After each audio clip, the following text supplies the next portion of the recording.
Recording has begun. Recording has begun. Assalamu alaikum wa rahmatullahi wa barakatuhu. Today is Friday, the 17th of November 2023. 17th of November 2023, and the time is around about 8 o'clock in the evening. And today is 101 days since my brother Talib has been abducted from my care, and without any information giving to me about where he is, what kind of conditions they kept him in. The states just come down and abducted him. As you know, I've been saying this for the longest of times. Well, I've been screaming out this for at least 101 days. So today is the 17th of November. I've had a lot of pressure on me in the last couple of weeks because they were trying to force through a narrative and an objective by contriving a kangaroo court to buy off the judges, hire off the courts and judges, and buy off the judges in order to get an outcome and an objective that they wanted. So I've been really stressed out about this. But today has been more of a better day today. I've had a bit of pressure taken off me because the next hearing on the 21st of November, when I was going to go down and literally be lynched by these people, has been now vacated. So that gives me a bit more breathing time, a bit more time to explore my options. But the reality is that it doesn't really matter. It's their city, isn't it? I'm sat here. They can come with the police at any time, come and take me to some unknown location, never to be seen again. So this is one of the reasons that my privacy is less important to me. My life is more important to me. And I know you may think that I'm being delusional here, but this is my lived experiences, isn't it? I've been here, I've seen the level of fraud and corruption, and the reality is that these big institutions like the local authority, the health authority, the police authority, do you think that they value human life more than the existential crisis that someone like myself represents to them, that they are their own survival? It's just ridiculous when you think that these people put human life ahead of their own best interest, and obviously they don't. And their own best interest is not to have their malfeasances, corruption, fraud, and deception and incompetences, mainly the incompetencies, exposed and highlighted, because that causes them an existential crisis. Or becomes an existential threat. So they were quite happily, very easy, just like kill somebody and murder somebody, bury them, and just tell a couple of lies. Who's going to be any of the wiser?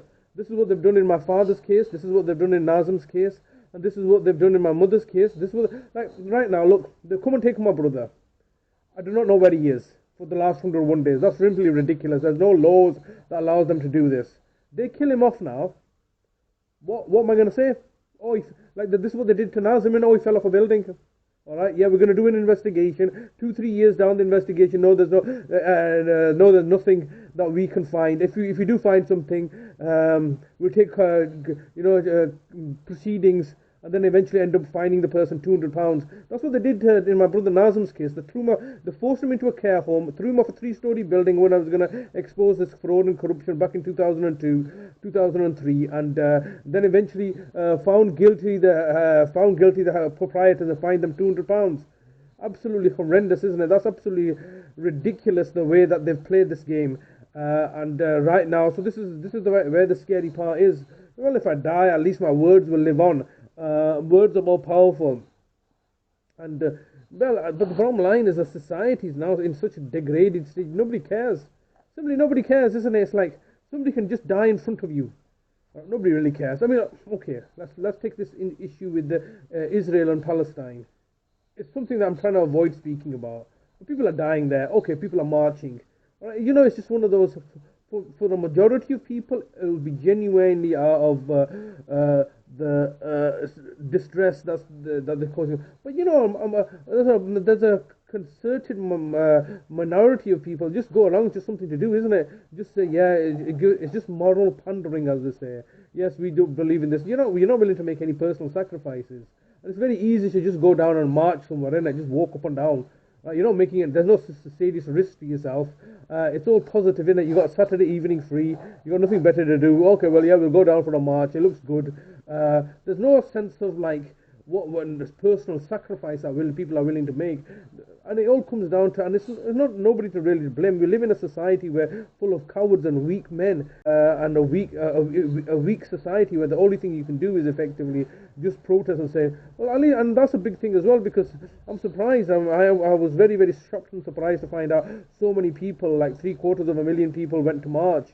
That is slightly encouraging. Still, there's some hope in the human race. But just imagine this: that if the Palestinian-Israeli issue rose and people are dying, and then nobody did anything. Nobody said, yeah, well, that's over there. It doesn't really bother us. We're going to mind our own business. We don't want to interfere in international politics. We're just going to get on with things. As long as it doesn't affect us, we're all right. Imagine if people took that attitude, which a lot of people that I know would take that attitude. Society then begins to crumble and die, isn't it? And yeah, it's difficult. Okay, so 101 days. Got a slight reprieve from the court hearings, but they're not going to let off. They're not going to. What do you think? One day they're just going to come back and return my brother to me? No, my brother's dead. My brother's dead, and just like my mother was dead, the day that they kicked me out of the city and took over my mother's care, she was a dead woman. It was just a matter of time. And thank God that she didn't even survive a year in their care, and she died. Because while she was alive, she was being tortured to death, not being able to see her family, incarcerated, deprived of all of freedom and liberties. What kind of life is that? As an elderly person, you need to be with your family and stuff. But yeah, so right now, 101 days later, my brother is in a similar situation as was my mother, being deprived of all his human liberties and taken into their custody and care, and not knowing where he is. Basically, it's just evilness on a grand scale. What can I do? I'm one and alone, and there's very limited things I can do. Very, very limited. Yeah, I don't know what to say. Friday, I've had a bit of a good day today because I can just feel the boot on my face being lifted slightly, the knee on my neck being slightly released, so I can take a breath before they come for me again. The boot on my face and the knee on my neck. That's what it's like. That's what they want to keep you under control. Keep you under, make sure that you can't do anything, go anywhere, say anything, because they want to keep their own narrative. And that narrative is quickly falling apart, because, how long are you going to keep people lumbered in their sleep and nesting in the lies and deceptions that you've created? I don't have really anything else to say today. I bought a pizza yesterday for the first time. That was something new and novel. I've never done that before. I never ordered a pizza to be delivered at home at 2 o'clock at night time. That was a kind of a novelty, because the car doesn't work anymore. So I ordered a pizza yesterday at 2 o'clock at night time online using Just Eat. That was a novelty for me. I've never ever. I don't usually used to go out and get pizza. So that's the first thing. That's kind of new. I've never done that before. Other than that, nothing really new to say. It's just basically, this is just another prison. My brother's in a prison right now, deprived of his liberties. I'm in a prison right now at this house, which has no security and security and long-term accommodation. We can get kicked out any time.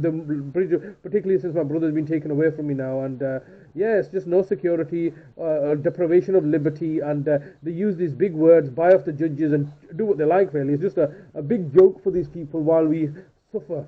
Anyway, I think I'll leave it there. Not suicidal, not going to kill myself. Feel kind of confident, and Allah Hafiz.